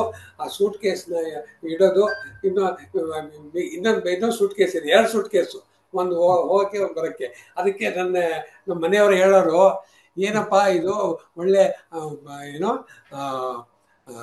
ಧೋಬಿಘಾಟ್ ಆಗ್ಬಿಟ್ಟಿದೆ, ಇದು ಧೋಬಿಘಾಟು, ನೀವು ಉಪಯೋಗಿಸಿದ ವಸ್ತು ತಂದು ಇಡ್ತೀರಿ, ರಾತ್ರಿ ಬೆಳಗ್ಗೆ ಎದ್ದು ಹೊಸ ತಗೊಂಡೋಗ್ತೀರಿ, ಒಂಥರ ಧೋಬಿಘಾಟ್ ತರ ನೀವು ಅಂತ ತಮಾಷೆ ಮಾಡೋಳು.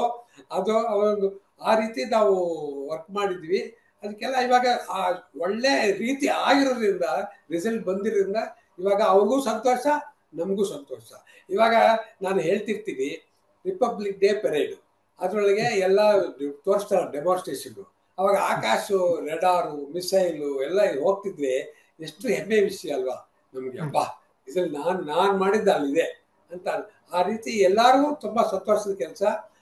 ನಮ್ಮ ದೇಶದ ಶಕ್ತಿ ಏನು ಅಂತ ಗೊತ್ತಾಗಿದೆ ಎಲ್ಲರಿಗೂ ಇವಾಗ. ಸರ್ ಈಗ ಅಂದ್ರೆ ಇದೊಂದು ಡಾಕ್ಟರ್ ಪ್ರಹ್ಲಾದ್ ರಾವ್ ಸರ್ ಅನ್ನೋದು ಕೂಡ ಈ ಒಂದು ರೀತಿಯಲ್ಲಿ ಹೆಸರು ಕೇಳಿದ ಕೂಡ ನಮ್ಗೆ ಒಂದ್ರೆ ಮೈ ರೋಮಾಂಚನ ಆಗುವಂಥದ್ದು. ಯಾಕಂದ್ರೆ ಇಂಥ ಆಕಾಶ್ ಮಿಸೈಲ್ ಅಂದ್ರೆ ಇಂಥ ಆಕಾಶ್ ಸಿಸ್ಟಮ್ ರೆಡಿ ಮಾಡೋದಕ್ಕೋಸ್ಕರ ಸರ್ ತಮ್ಮ ಒಂದು ಅಂದ್ರೆ ಈಗ ತಾವು ಎಲ್ಲಿ ಓದಿತ್ತು ಅಥವಾ ಏನಾದ್ರೂ ಯುವಕರಿಗೆ ಏನ್ ಹೇಳಕ್ ಬಯಸ್ತೀರಾ? ಸೊ ಇದನ್ನೊಂದು ಒಂದು ಸಂಕ್ಷಿಪ್ತವಾಗಿ ಹೇಳೋದಾದ್ರೆ ಸರ್.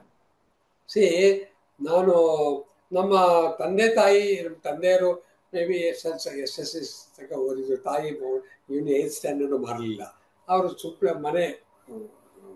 ನನ್ನ ತಂದೆಯವರು ಏನು ಜಾಸ್ತಿ ಓದಿರಲಿಲ್ಲ. ಈ was in a very small clerical work here. But there confident that this fellow can do something different, something special ಅಂತ ಅವ್ರಿಗಿತ್ತು. ನನ್ನ ಮೇಲೆ ಒಂದು ಅಭಿಮಾನ, ಆಮೇಲೆ ಒಂದು ರೀತಿಯ ಧೈರ್ಯ, ಇವರು ಗ್ಯಾರಂಟಿ ಮಾಡ್ತಾರೆ ಅಂದ್ಬಿಟ್ಟು ಅವರೆಲ್ಲ ಅಂದ್ಕೊಂಡಿದ್ರು. ಆದ್ದರಿಂದ ನಾನಿಲ್ಲ ಸರ್ಕಾರದ ಸ್ಕೂಲಲ್ಲಿ ಬೆಂಗಳೂರೊಳಗೆ ಸುಲ್ತಾನ್ ಪೇಟೆ, ಆಮೇಲೆ ಸೆಂಟ್ರಲ್ ಹೈಸ್ಕೂಲು ಇದೆಲ್ಲ ಸರ್ಕಾರದ ಸ್ಕೂಲಲ್ಲಿ, ಆಮೇಲೆ government university college of engineering ಇಲ್ಲೇ ನಾವೆಲ್ಲ ಓದಿದ್ದು. ಆ್ಯಂಡ್ ಎಲ್ಲನೂ ಸರ್ಕಾರ ಅಂದ್ರೆ ಗೊತ್ತಲ್ಲ, ಅವಾಗೆಲ್ಲ ಫೀಸ್ ಎಲ್ಲ ತುಂಬ ಕಡಿಮೆ ಇರೋದು. ಅದರಲ್ಲೂ ನಾನು BE ಮಾಡ್ಬೇಕಾದ್ರೆ ಅನ್ಕೋ ಫ್ರೀಶಿಪ್ ಬಂತು ನನಗೆ. ಏನಂತ ಮೆರಿಟ್ ಕಮ್ ಮೀನ್ಸ್ ಸ್ಕಾಲರ್ಶಿಪ್ ಅಂತಂದರೆ ನನ್ನ ಮೆರಿಟ್ ಮೇಲೆ ಪ್ಲಸ್ ನಮ್ಮ ತಂದೆಯ ಸಂಬಳ ಅದು ನೋಡಿಕೊಂಡು ಸಂಬಳ ಎಷ್ಟು ಅಂತ ಹೇಳಿದ್ರೆ ಎಲ್ರಿಗೂ ನಗು ಬರುತ್ತೆ ಇವಾಗ. ಅದು ನೋಡಿಕೊಂಡು ನನಗೆ ಸ್ಕಾಲರ್ಶಿಪ್ ಕೊಡೋರು ವರ್ಷಕ್ಕೆ ಒಂದ್ಸಲ. ಆ ಸ್ಕಾಲರ್ಶಿಪ್ಗಳಿಗೆ ಇಡೀ ವರ್ಷದ ಫೀಸು ಕೊಡೋ ಹಾಗಿಲ್ಲ, ನಾನು ಝೀರೋ ಫೀಸು ಪ್ಲಸ್ ನನ್ನ ಕೈಗೆ ಒಂದಿಷ್ಟು ದುಡ್ಡು ಸ್ಕಾಲರ್ಶಿಪ್ಪು ಅದು ಕೊಟ್ಟು ಉದ್ಯೋಗ ಬಂದೆ. ಆಮೇಲೆ ಇದಕ್ಕೆ ಬಂದೆ, ISCಗೆ ಅಪ್ಲೈ ಮಾಡಿದ್ದೆ for masters in aeronautics, ISC Bangalore.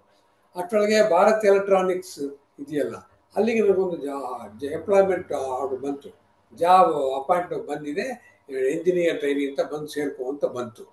ನಾನು ಅಂದ್ಕೊಂಡೆ ಹೋಗಿ ಸೇರ್ಕೊಂಬಿಡೋಣ, ಪಾಪ ನಮ್ಮ ತಂದೆ ತಾಯಿಗೆ ಎಷ್ಟು ಕಷ್ಟ ಇದೆ, ತಮ್ಮಂದ್ರಿದ್ದಾರೆ, ತಂಗೀರಿದ್ದಾರೆ.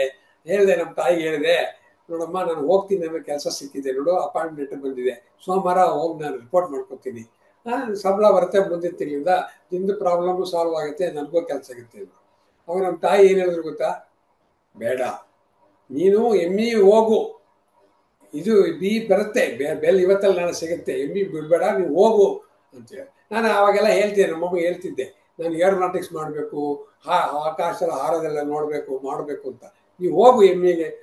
ಅಲ್ಲ ನನಗೆ ಸಂಬಳ ಬರುತ್ತಲ್ಲ, ನಾನು ಹೋದರೆ ಸಂಬಳ ಲೇಟ್ ಆಗುತ್ತಲ್ಲ ಅಂದೆ. ನಾನು ಇಷ್ಟು ವರ್ಷ ಜೀವನ ಮಾಡಿದ್ವಿ, ನಾವು ಮಾಡ್ತೀವಿ, ನೀವು ಹೋಗು ಅಂತ ನಮ್ಮ ತಾಯಿ ಹೇಳಿದ್ರು. ಆದ್ದರಿಂದ ನಾವು ಹೋದ್ಮೇಲೆ ಅಲ್ಲಿ ISC ಸಿಕ್ಬಿಡ್ತು, MEಗೆ.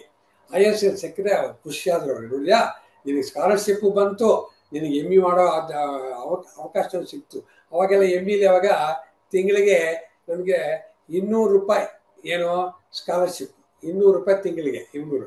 ಅದರೊಳಗೆ 100 ರೂಪಾಯಿ ಹಾಸ್ಟೆಲು, 50 ರೂಪಾಯಿ ಬೇರೆ ಖರ್ಚು, 50 ರೂಪಾಯಿ ನಮ್ಮ ಅಮ್ಮನ ಕೊಡ್ತಿದ್ದೆ, ನಮ್ಮ ತಾಯಿಗೆ 50 ರೂಪಾಯಿ ಇಟ್ಕೊಂಡಿದ್ದೆ. ಸಿಗುತ್ತೆ big money at that time. ಇಂದ ಯಾವಾಗ ಅದು 1969, 1970ಗಳಿಗೆ 50 ರೂಪಾಯಿ ವಾಸ್ ಎ ಬಿಗ್ ಮನಿ.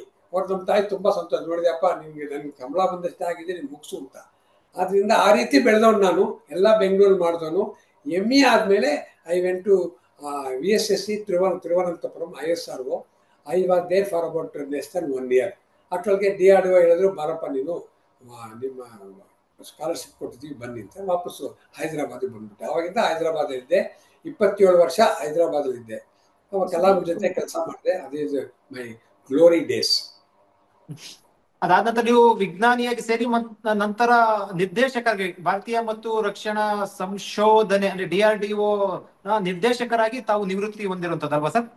ನಿರ್ದೇಶಕ ಅಲ್ಲಿ. ಆಮೇಲೆ ಡೆಲ್ಲಿಗೆ ಹೋದೆ, corporate head quarter. Kalam Saheb ಡೆಲ್ಲಿಗೆ ಹೋದ್ರು ಪ್ರೆಸಿಡೆಂಟ್ ಆಗಿ, ನಾನು ಡೆಲ್ಲಿಗೆ ಹೋದೆ. ಅವಾಗ chief controller research and development ಅಂತ ಒಂದು ಪೋಸ್ಟ್ ಇರೋದು, ಚೀಫ್ ಕಂಟ್ರೋಲರ್. ನಾವು ಎಂಟು ಡೆಲ್ಲಿ, ಅದು ಚೀಫ್ ಕಂಟ್ರೋಲರ್. ಡೆಲ್ಲಿಯಿಂದ ನಾನು ಎಲ್ಲ ಮ್ಯಾನೇಜ್ ಮಾಡೋದು, ಎಲ್ಲ ಲ್ಯಾಬ್ರೇಟ್ರಿಗಳು. ನಮ್ದು 50 ಲ್ಯಾಬ್ರೇಟ್ರಿ ಇದೆ, ಸುಮಾರು 5,000 ಜನ ಸೈಂಟಿಸ್ಟ್ ಇದ್ದಾರೆ. ಎಲ್ಲರ ವಿಷಯ ನೋಡ್ಕೊಳ್ಳೋಕ್ಕೆ ನಾನು ಡೆಲ್ಲಿಯಿಂದ ಮ್ಯಾನೇಜ್ ಮಾಡ್ತಿದ್ದೆ. ಕಲಾಂ ಅವರು ಡೆಲ್ಲಿಲಿದ್ದರು, ನಾನು ಡೆಲ್ಲಿದ್ದೆ. ಕಲಾಂನ ಮಧ್ಯೆ ಭೇಟಿ ಮಾಡ್ತಿದ್ದೆ, ಅದಕ್ಕೆಲ್ಲ ಬೇಕು ಅಂತ ನಾನು ಹೋಗ್ತಿದ್ದೆ, ಅವರು ಕರೆಯೋರು. ಆದ್ದರಿಂದ ಅಲ್ಲಿದ್ದೆ 5 ವರ್ಷ ಅಲ್ಲಿದ್ದೆ. ಆಮೇಲೆ ನಾನು ಪುಣೆಗೆ ಬಂದೆ. ಅಲ್ಲಿ ಗೌರ್ಮೆಂಟಿಂದ ರಿಟೈರ್ ಆಗಿ ಪುಣೆ ಒಳಗೆ ಒಂದು defence institute of advance technology ಅಂದರೆ ಅದು university under ministry of defence, ಅಲ್ಲಿ ನಾನು ವೈಸ್ ಚಾನ್ಸಲರ್ ಆಗಿ ನಾನು ಅಪಾಯಿಂಟ್ ಆದರು. ಅಲ್ಲಿ 3 ವರ್ಷ ಇದ್ದೆ. ಆಮೇಲೆ ಬೆಂಗಳೂರಿಗೆ ಬಂದಿದ್ದೀನಿ. ಅಷ್ಟೊತ್ತಿಗೆ ಆಗಲೇ ಆರ್ಮಿ ಆರ್ಡರು, ಏರ್ಫೋರ್ಸ್ ಆರ್ಡರು, ಆಮೇಲೆ ಎಕ್ಸ್ಪೋರ್ಟ್ ಆರ್ಡರು ಎಲ್ಲ ಬಂದ್ಬಿಟ್ಟಿದ್ವಿ. ಆರ್ಮಿ ಆಕಾಶನ ನಿಮಗೆ ಗೊತ್ತಿರೋ ಹಾಗೆ 2 ದೇಶಕ್ಕೆ ಎಕ್ಸ್ಪೋರ್ಟ್ ಮಾಡ್ತಾ ಇದ್ದೀವಿ, 2 ದೇಶಕ್ಕೆ. ಓಕೆ, ಈ ಆಕಾಶ 2 ದೇಶಕ್ಕೆ ಎಕ್ಸ್ಪೋರ್ಟ್ ಆಗ್ತಾ ಇದೆ ಸರ್ ಈ ಒಂದು ಸಿಸ್ಟಮ್? ಓಕೆ, ಯಾವ ದೇಶಕ್ಕೆ ಸರ್? ಒಂದು ಆರ್ಮೇನಿಯಾ ಅಂತ, ಒಂದು ಫಿಲಿಪೈನ್ಸ್ ಅಂತ.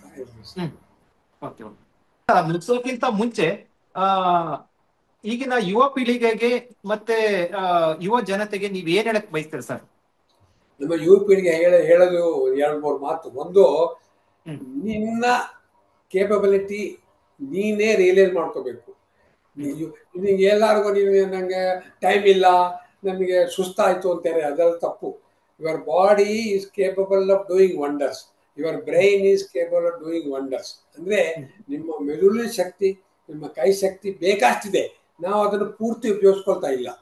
Please use all your capabilities, intellectual capability, brain capability and physical capability use ಮಾಡಿದ್ರೆ ಏನು ಬೇಕಾದ್ರೆ ಸಾಧಿಸ್ಬೋದು. ಏನು ಸಾಧಿಸೋಕ್ಕೂ ಯಾರಿಂದನೂ ನಿಮ್ಮ ತಡೆ ಮಾಡೋಕ್ಕೆ ಸಾಧ್ಯನೇ ಇಲ್ಲ, ಅದು ಗ್ಯಾರಂಟಿ. ಅದು ಇಟ್ಕೊಂಡು ನೀನು ಮುಂದಕ್ಕೆ ಹೋದರೆ ನೀನು ಸಾಧಿಸ್ತೀವಿ. ಇವಾಗ ನಂಗೆ ಆಗಲ್ಲ, ನನ್ನ ಕೆಲ ಆಗತ್ತಲ್ಲ, ಇವ್ರು ಆಗತ್ತ ಅಂದರೆ ಅಲ್ಲೇ ನಿಂತೋಗುತ್ತೆ. ನನಗೂ ಹಂಗೆ ಓ ಈ ತರ ಮಿಸೈಲ್ ನಾವು ಮಾಡಕ್ ಆಗತ್ತಾ ಅಂತ ಡೌಟ್ ಇತ್ತು. ಬಟ್ ಆಮೇಲೆ ನಾವೆಲ್ಲ ಇಲ್ಲ ಮಾಡಲೇಬೇಕು, ಇಟ್ ಈಸ್ ಅವರ್ ರೆಸ್ಪಾನ್ಸಿಬಿಲಿಟಿ. ಅದಕ್ಕೆ ಏನೇ ಆಗಲಿ ಅದು ಶತಾಯ ಗತಾಯ ನಾವು ಮಾಡ್ತೀವಿ ಅಂತೇಳಿ ಮಾಡಿದ್ವಿ, ಆಯ್ತು. ಇದು ಎಲ್ಲರೂ ತಿಳ್ಕೊಬೇಕು. ನಮ್ಮ ದೇಶದೊಳಗೆ ನಮ್ಮ ಹುಡುಗರೆ ಯಾರು ಅಂತ ಫೇಮಸ್ ಆಗಿ IIT ಅಂತ ತುಂಬಾ ಜನ ಏನು ಬಂದಿಲ್ಲ. Normal students from normal colleges, wonderful job.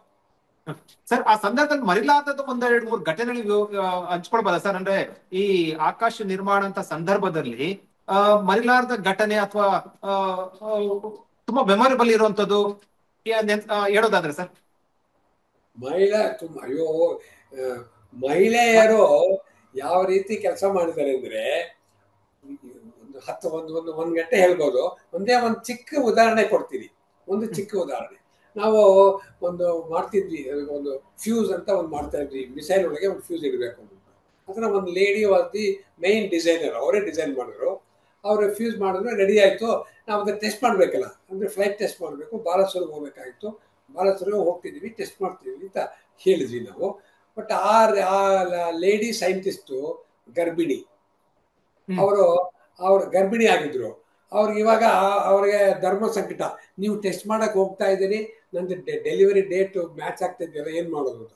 ಏನು ಪರವಾಗಿಲ್ಲ, ನೀವು ತುಂಬ ಕಷ್ಟಪಟ್ಟಿದ್ರಿ, ನೀವು look after your baby, we will go for flight ಅಂತ ಹೇಳಿದ್ವಿ. ನಾವೇನೋ ಅವರು ಏನೋ ಪಾಪ ಅಯ್ಯೋ ಅಂದ್ಕೊಂಡಿದ್ರು.